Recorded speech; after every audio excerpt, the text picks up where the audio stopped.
Have you ever pondered the profound question, what is the purpose of our existence? It's a query that has been asked by philosophers, scientists, and theologians across centuries and civilizations, a question as old as humanity itself. It's a universal quest for understanding, a journey to find the raison d'etre of our life here on Earth. In the book of Genesis, the very first book of the Bible, there's a passage that provides a hint about this. Genesis 1:26-28 tells us that God created man in his own image, imparting to him the authority to rule over all the earth. This suggests that our existence is not an accident, not a random occurrence, but a deliberate act of divine will. So, according to the Bible, our existence is not random but purposeful. But what does that actually mean? Let's delve into the biblical perspective of our existence. In the grand tapestry of life, each thread weaves a story of its own. And according to the Bible, there is a divine purpose to each of these threads, to each of our lives. The Holy Bible has much to say about our purpose. One of the most enlightening verses is Ephesians 2:10, which tells us, "For we are his workmanship, created in Christ Jesus for good works, which God prepared beforehand that we should walk in them." This verse beautifully encapsulates the essence of our existence from a biblical standpoint. But let's break it down. First, we are his workmanship.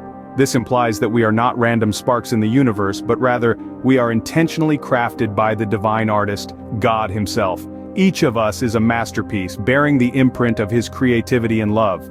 Next, we are created in Christ Jesus for good works. This suggests that our purpose is not just about existing, but about doing, about contributing to the world in a meaningful way. It's not merely about what we can get from life, but what we can give back to it. Finally, these works are not random acts, but were prepared beforehand by God. This means that our purpose isn't something we need to stressfully search for or create. Rather, it has been laid out for us by God. Our task is to discover and align ourselves with this divine plan. This biblical perspective challenges the notion that life is meaningless, or that our existence is random. Instead, it invites us to see ourselves as part of a divine narrative, where each life has a significant role to play. In essence, our purpose is to live in a way that glorifies God. But how does this translate to our everyday lives? How do we live our lives in a way that glorifies God? This is not a question to be taken lightly, nor is it one with a simple one-size-fits-all answer. Living a God-glorifying life is a dynamic, multifaceted pursuit, not unlike a precious gemstone, with many facets reflecting the light of God's love in unique ways. One of the most fundamental ways to live a God-glorifying life is to love others. The book of Matthew chapter 22, verses 37-39, tells us to love God with all our heart, soul and mind, and to love our neighbor as ourselves. This is the greatest commandment, a cornerstone for living a life that glorifies God. Love is not merely a feeling, but an action, a conscious choice we make every day. It is about showing kindness, compassion, and understanding, even when it's challenging. Humility is another essential aspect of living a God-glorifying life. It's about recognizing our place in the grand scheme of things, acknowledging our limitations and understanding that we do not have all the answers. It's about giving credit where it's due and recognizing that all good things come from God. And then there's wisdom. Wisdom, as described in the book of Proverbs chapter 3 verses 5-6, is about trusting in the Lord with all our heart and not leaning on our own understanding.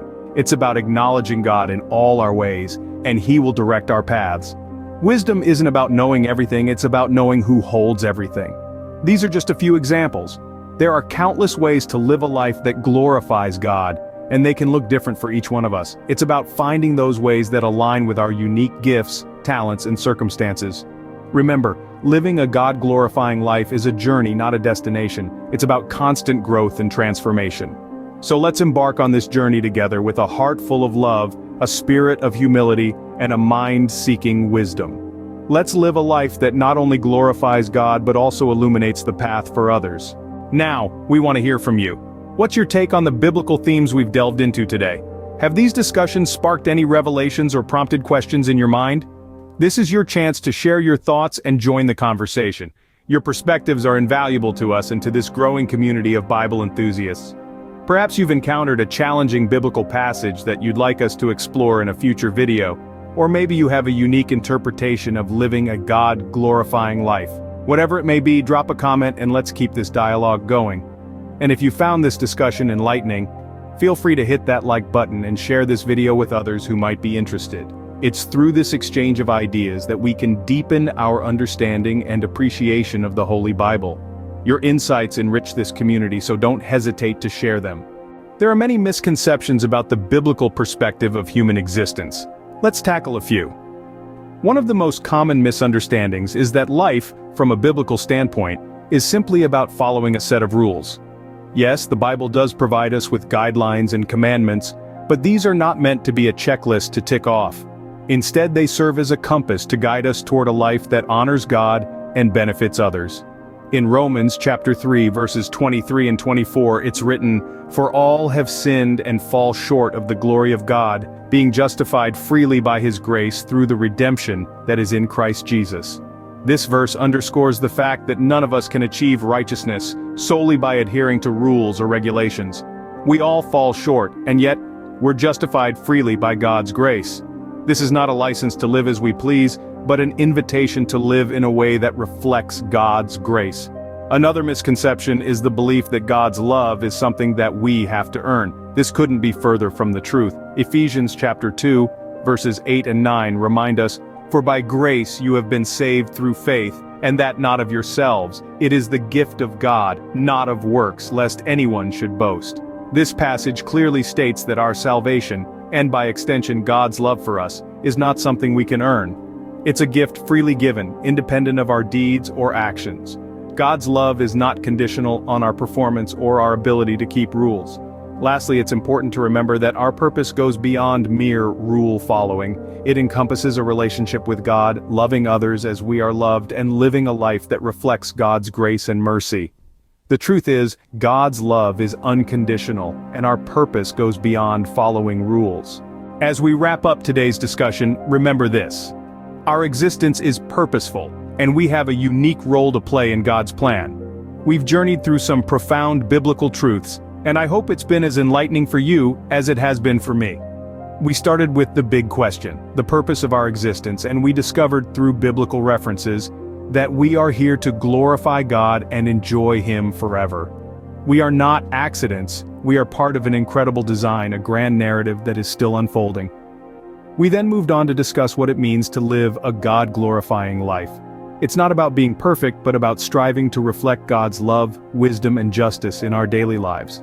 Remember the words of Micah 6 verse 8, where he tells us what the Lord requires of us, to do justice and to love kindness and to walk humbly with your God. We also tackled some misconceptions, debunking myths that can sometimes cloud our understanding of our purpose. We learned that, while wealth, success, and happiness are not inherently bad, they are not the ultimate aim of our existence. Our true fulfillment lies in aligning ourselves with God's plan and living out our purpose in light of His love for us. Now, as we close, I'd like to invite you to reflect on your personal understanding of your purpose. How does today's discussion resonate with your current beliefs? What changes, if any, are you inspired to make in your life? I encourage you to take a moment to ponder these questions, and if you feel comfortable, share your thoughts in the comments section. Let's continue this conversation and grow together in understanding. Thank you for joining this journey of exploration and discovery. Remember, the quest for truth doesn't end here. There's always more to learn, more to understand, and more to experience. So, don't forget to subscribe to our channel at True Gospel Melodies for more insightful discussions. Until next time, keep seeking, growing, and living purposefully. God bless you.